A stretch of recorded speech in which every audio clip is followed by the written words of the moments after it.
Well, thanks for being with us. So glad to be with you.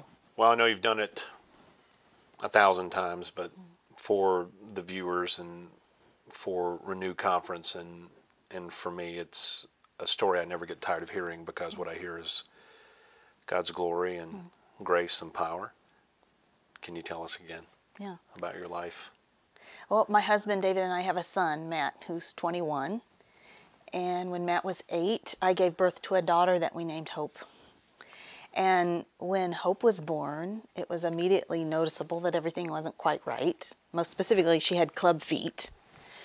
But our pediatrician said he saw a number of what he called little things wrong with Hope. She had a real large soft spot and a flat chin and extra skin on her neck. Her hands turned slightly out. She was real lethargic. She wasn't crying much, wasn't holding her temperature. And so he had a geneticist from Vanderbilt Hospital come over and examine her on her second day of life. And he came to our room and he told us that he suspected Hope had a rare metabolic disorder called Zellweger syndrome. First time you'd ever heard that? Yes. And he explained that what that meant was that Hope was missing a tiny subcellular particle that you and I have in every cell of our bodies called peroxisomes. And what that meant was that these peroxisomes, they rid our cells of long-chain fatty acids. And so because she was missing peroxisomes, these long-chain fatty acids build up in her cells and in her systems and become toxic. And so that night he explained that, in fact, a lot of damage had already been done because of this to all of her major organs, especially her liver and her kidneys and her brain, which was hard to hear. And that there was no treatment and no cure, and that most children with this syndrome live less than 6 months. And that was devastating and disappointing. I so longed to have a daughter who looks like me and talks with her hands like me and would grow old with me.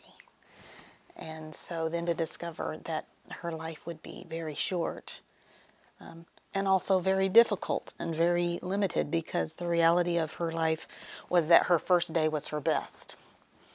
And over the 199 days that we had her, she was on a steady decline. She couldn't see or hear or respond. And she developed seizures at about 6 months, which we had to medicate her heavily for.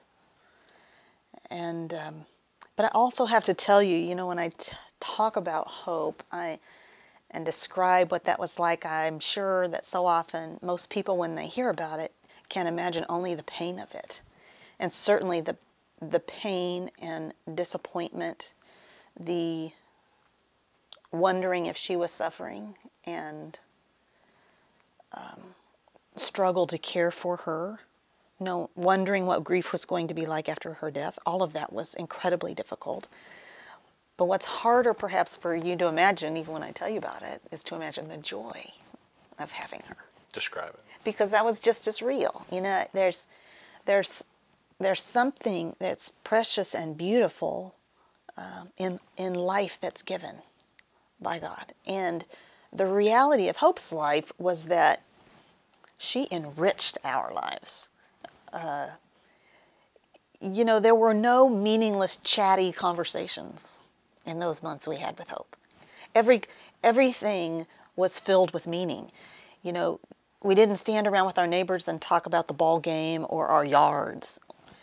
We talked about life and death, and what does faith look like, and what's the purpose of prayer, and is there such a thing as a miracle, and what is the value of a life? Is it based on how long it is or how much a person can contribute? And so, you know, our lives were filled with meaning as we began to talk about these things, and as we had people flood into our lives who weren't a part of our lives necessarily before, because they wanted to know and love Hope with us.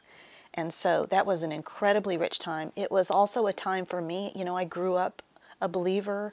I've spent most of my life working in Christian publishing.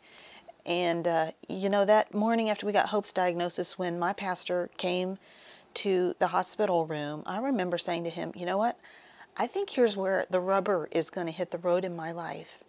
And I'm going to find out if I really believe everything I've said I believe my whole life.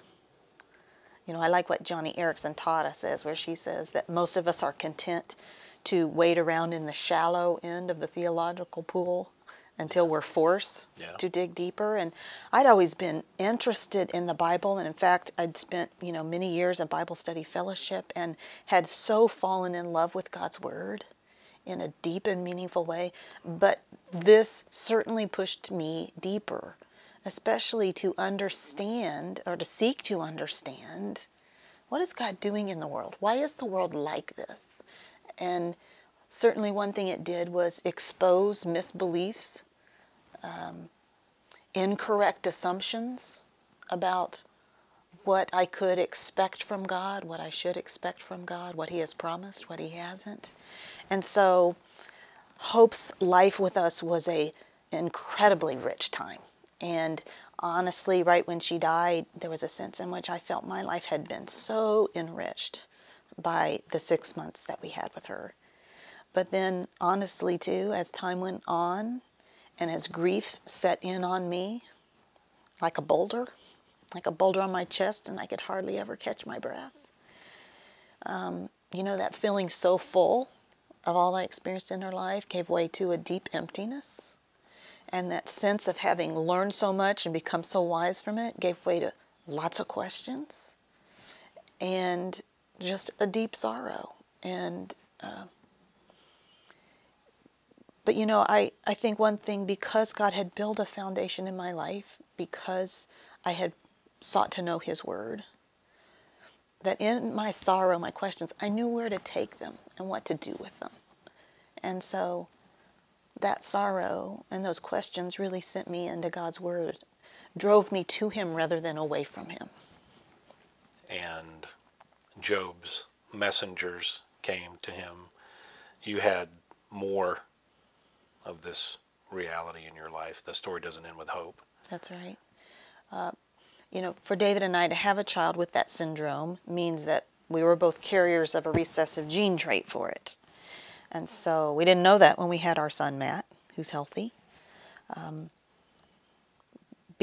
But after we had Hope, then we knew that whenever we have a child, the child has a 25% chance of having the fatal syndrome. And so that meant we had a really difficult decision to make about whether or not we would have any more children. And maybe that seems real simple one way or the other to some people. To us, it was a big challenge. Yeah. For one thing, our lives aren't just us. I mean, honestly, we did so enjoy having Hope, and we so loved Hope. To us, it was not the worst thing to imagine in the world to go through that again. But we had a son, Matt, who was 8, who spent 6 months in a house waiting for somebody to die, and then had lived a long time with a really sad mom, which could not have been very much fun. There's also our parents, and as hard as it is to lose a child, I think perhaps it's doubly difficult to watch your child lose a child. Have nothing in your toolbox to fix that. Yeah. And it had been devastatingly difficult for our parents, and so we took surgical steps to prevent another pregnancy. And then 1.5 years later, discovered that evidently it didn't work. And discovered one day that I was pregnant. And so we felt like it would be, we knew at that point that there was prenatal testing that we could go through to know before the child was born whether or not they had the fatal syndrome. And so I had to wait a while into my pregnancy for that testing, and then a while for the results, and then discovered that this child, a son this time, also had Zellweger syndrome. What was your reaction like at this moment then? How was at that moment we discovered first? that? Oh, so different in many ways. People often ask me, did I get really angry in our experience of losses? And the truth for me, Byron, is that anger wasn't my primary emotional response. It was disappointment. I mean, with Hope, I was ramping up toward a lifetime with her. And so my grief was so marked by disappointment in losing Hope. But with Gabe, I wasn't disappointed in who he was. When he was born, that's our son, Gabriel, when he was born, he was who we expected him to be. And also with hope, there was so much fear, so much struggle to understand how to care for her, fear about what her life would be like, what her death would be like, how bad it would get in our life with her before her death, then what grief would be like. And I think with Gabriel, once we knew that that's what was ahead for us, we knew the pain that was ahead for us, but we also knew the joy that was ahead for us. But there were also fewer unknowns. We were able to, this might sound crazy, but actually treasure the 9 months of that pregnancy, knowing that was part of the life that God was giving us with him. And then once he was here, we didn't have to work as hard to figure out how to care for him, or all of those things we had to figure out, in the throes of when we had hope, trying to figure them out quickly enough not to miss her life. It's kind of a strange expertise, isn't it? Yes, it is. Yeah. And so for us with Gabe, we were like, okay, well, we know how to care for him. We know what the trajectory of this is going to be likely. Of course, we didn't know for sure. Right. And so God gave us the grace to just welcome him and love him and seek to infuse the number of days that God gave us with him with joy and thankfulness that he was here with us.